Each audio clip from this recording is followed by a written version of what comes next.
एक समय में सिरिपुरम नामक एक सुंदर सा गांव था। उस गांव के हॉस्पिटल में सिद्धार्थ नामक एक आदमी डॉक्टर का काम करता था। वो बहुत ही ईमानदार था और सारे गांव वालों को दवाइयाँ कम दाम में देता था।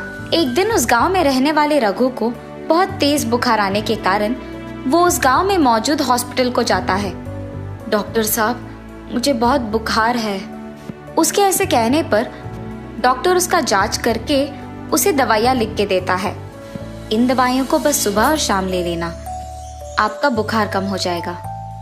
जी डॉक्टर साहब। ऐसे वो उस डॉक्टर को पैसे देकर दवाइयाँ लेकर वहाँ से उसके घर चले जाता है।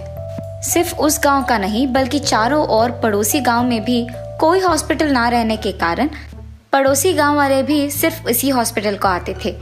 ऐसे बहुत दिन बीत जाते हैं।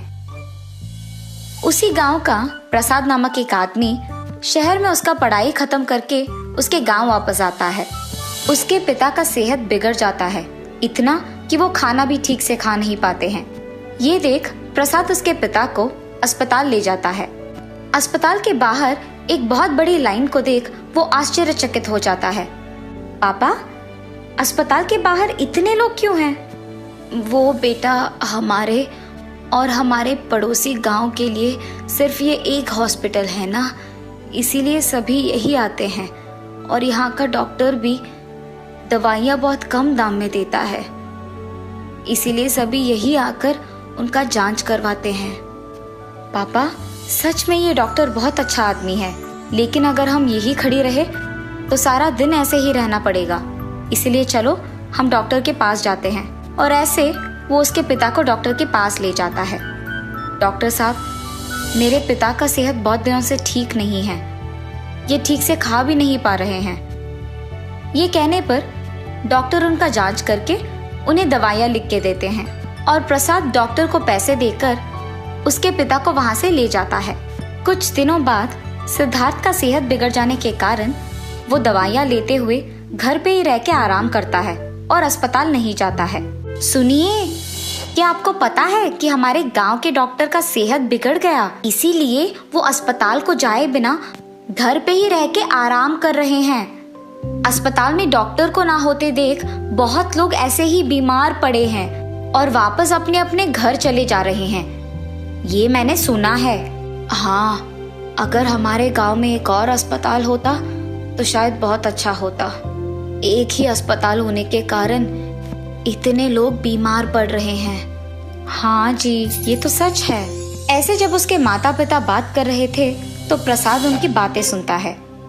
अगर मैंने डॉक्टर की पढ़ाई की होती तो ऐसे खाली रहे बिना इसी गांव में अस्पताल लगाकर मैं काम करता था, ऐसे वो अपने आप में सोचते रहता है। हाँ, ये सही विचार है। शहर में मेरा दोस्त तो खाली पड़ा है ना, उसे तो इस गांव में कोई नहीं जानता है, तो अगर मैं उससे बोलूंगा कि वो डॉक्टर की तरह इस गांव में आ जाए तो हम लोग खुद से इस गांव में एक अस्पताल शुरू कर सकते हैं।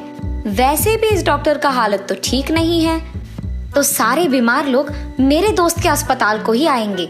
मुझे तुरंत ये बात अपने दोस्त से कहकर उसे गांव बुलाना होगा। ये फैसला करके वो शहर में मौजूद उसके दोस्त के पास जाता है। अरे विक्रम, कैसे हो तुम? मैं ठीक हूँ प्रसाद, तुम कैसे हो? अरे विक्रम, मैं भी ठीक हूँ। सुनो, तुम्हें मेरे साथ मेरे गांव आना होगा डॉक्टर बनके। हम दोनों मिलकर गांव में एक अस्पताल लगाएंगे। ऐसे वो उसके दोस्त को गांव की स्थिति के बारे में बताता है। क्या? तो प्रसाद, तुम कह रहे हो कि बिना कोई डॉक्टर के पढ़ाई के मैं तुम्हारे गांव डॉक्टर बन के आऊं?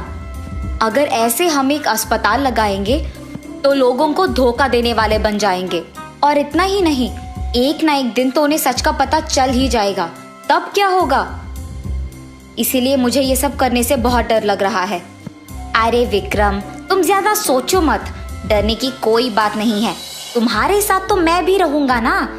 तुम डॉक्टर नहीं हो ये बात सिवाय मुझको और किसी को नहीं पता होगा। और इतना ही नहीं, हम दोनों मिलकर अगर एक अस्पताल शुरू करेंगे तो सोचो कितने पैसे आएंगे। इसीलिए ज्यादा मत सोचो, बस मेरे साथ आ जाओ। और ऐसे वो उसके दोस्त को उसके साथ गांव ले जाता है। गांव वालों के साथ साथ अपने माँ बाप को भी झूठ कहता है कि उसका दोस्त एक डॉक्टर है और वो दोनों मिलकर एक अस्पताल शुरू करते हैं।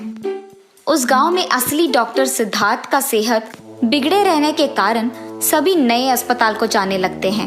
सब कुछ प्रसाद की योजना के अनुसार जाने के कारण उसे बहुत खुशी होती है। कुछ दिन बाद सिद्धार्थ का सेहत ठीक हो जाने के कारण वो वापस अस्पताल जाने लगता है। बीच रास्ते में एक नए अस्पताल को देख उसे बहुत खुशी होती है। अरे, ये तो एक नया अस्पताल है। ये देख मुझे बहुत खुशी हुई। अब से बीमार लोगों को सिर्फ मेरे अस्पताल के बाहर लंबी लाइन में खड़े होने की कोई जरूरत नहीं है। वो लोग तो यहाँ भी आ सकते हैं। ये सोचकर वो उसके अस्पताल जाता है। एक दिन जब विक्रम और प्रसाद मिलकर अस्पताल जा रहे थे, बीच रास्ते में विक्रम फिसल के नीचे गिर जाता है। इस कारण उसका पैर बहुत दर्द आता है, इतना कि वो वापस उठकर खड़ा नहीं हो पाता है। प्रसाद, यार मुझे बहुत दर्द हो रहा है, मैं उठ भी नहीं पा रहा हूँ। ऐसे उसका पैर पकड़ के जोर जोर से चिल्लाने के कारण सारे गांव वाले उसके पास आते हैं। अरे डॉक्टर साहब, क्या हुआ आपको? इतने जोर से क्यों चिल्ला रहे हैं? अरे रे कुछ नहीं, डॉक्टर साहब फिसल के नीचे गिर गए ना, इसीलिए उनको बहुत दर्द हो रहा है। अस्पताल जाने के बाद जब दवाइयाँ ले लेंगे तो ठीक हो जाएंगे। प्रसाद, तुम अब भी झूठ बोलने की कोशिश कर रहे हो। इस झूठ में तुम्हारा साथ देने के कारण ही मुझे ये हुआ होगा। इससे पहले कि तुम्हें भी मेरे जैसे कुछ हो जाए, हम सबको सच बता देते हैं कि मैं एक असली डॉक्टर नहीं हूँ। ये आप क्या कह रहे हैं डॉक्टर साहब? आप सचमुच एक डॉक्टर नहीं हैं? मुझे माफ कीजिए, मैं एक असली डॉक्टर नहीं हूँ। प्रसाद के कारण मैं डॉक्टर बनके ये गांव आया हूँ। कम से कम आप लोग मुझे माफ करके मुझे एक डॉक्टर के पास ले जाइए। मुझसे ये दर्द सहन नहीं हो पा रहा। ऐसे विक्रम दर्द में सबको सच सच बता देता है। मुझे अगर गांव वालों से बचना होगा तो सबके सामने विक्रम के साथ सच मान जाना होगा। मुझे माफ कीजिए, पैसों की लालच में मैंने ये सब किया है। इस नकली डॉक्टर के पास जाने के कारण ही अब तक मेरा सेहत ठीक नहीं हुआ है। हाँ, मेरा भी सेहत कुछ ठीक नहीं हुआ है। इसलिए हमें धोखा देने के कारण इनको हम माफ ही नहीं करेंगे। उसने डॉक्टर कहा और हमने मान लिया। बेवजह उस पर यकीन करना हमारा गलती था। अब जब उसने उसका गलती मान लिया तो उसे माफ करना ही श्रेष्ठ होगा। चलो इसे सिद्धार्थ के अस्पताल लेके जाते हैं। उस आदमी के ऐसे कहने पर गांव वाले सारे मान जाते हैं और विक्रम को सिद्धार्थ के अस्पताल लेके जाते हैं। सिद्धार्थ को सब कुछ सच बता के उसे उस अस्पताल में छोड़ते हैं। तब से उस गांव में जो भी बीमार होता है वो कोई ऐरे गहरे पे यकीन किए बिना सिद्धार्थ के अस्पताल जाते हुए वहीं से दवाइयाँ लेके खुशी से जीते थे।